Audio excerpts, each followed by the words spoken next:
This is Postcards from Richmond. Richmond is home to two of the largest Buddhist temples in North America. While I'm here, I meet actor and stunt performer Leslie Kwan in the temple gardens. What are the main principles of Wushu? First of all, respecting our elders, respecting our teammates, and then also respecting ourselves. Second thing is discipline. We need the discipline to be able to work hard. Leslie trained in Chinese martial arts with his master, called a Sifu in Chinese, for over 2 decades. Sifu also tried to really drill in commitment and what that meant. If I don't make the commitments or make good on my promises to the things that I say, then I'm just lying to myself. Right. And Sifu really helped kind of guide this process of realizing that I can't control every single piece of my life. But there's an idiom, and it's sun kei ji yin. The English translation is simply let it be or go with the flow kind of thing. So if that energy comes more aggressively towards you, how do I accept it and navigate it somewhere else?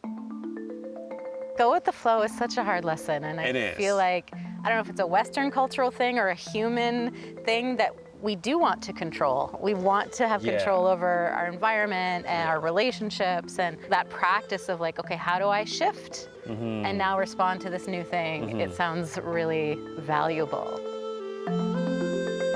So these are kind of the ideas, but how does that translate into movement? The physicality is very interesting because what you're trying to do is simply control yourself, right? So if we place our feet, we're gonna seat ourselves in a little bit of a lower stance here, and then we're gonna raise both hands up, and I want you to place your forearm next to mine. My forearm? Yeah, just like this. So this is kind of the base. Making like a little X with our arms. Yeah, there. exactly. Like resist a little bit towards me, and this is just my arm. Yeah. You're pushing your arm against And I'm just pushing my arm against you. Yeah. But if I sit into this and I move you have a lot more strength. Exactly. And then once you start feeling there's a little bit of resistance or you're getting too close, you just open yourself up this way. So I'm going to turn to your right. To the right. Yes. And then shift yourself forward. Yes. Now I feel like I'm getting locked up. So then I redirect and then I go forward. Just do a few rounds of this.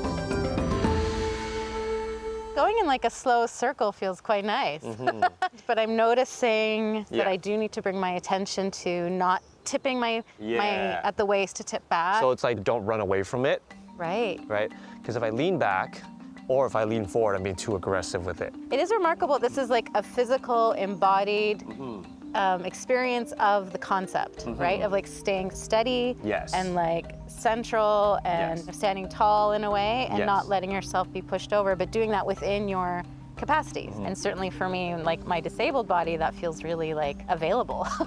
It's something I can do. And there's so many physical things that I can't do. And this seems like something I could actually Very try. accessible for you and Yeah.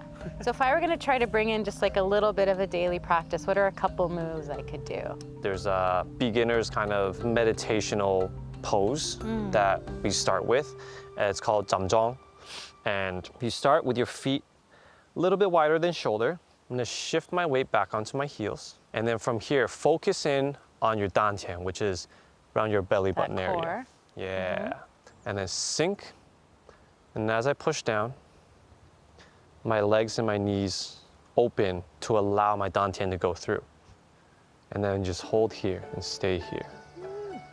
And you can do this 30 seconds, a minute. It's amazing that this gentle, slow movement is still very physical. Like you can do it within your capacity, but like I'm sure it's like building muscle, it's strengthening your body just because you're going to that sort of your limit and you're holding that pose and it's working the body in this very gentle way. Yes, absolutely.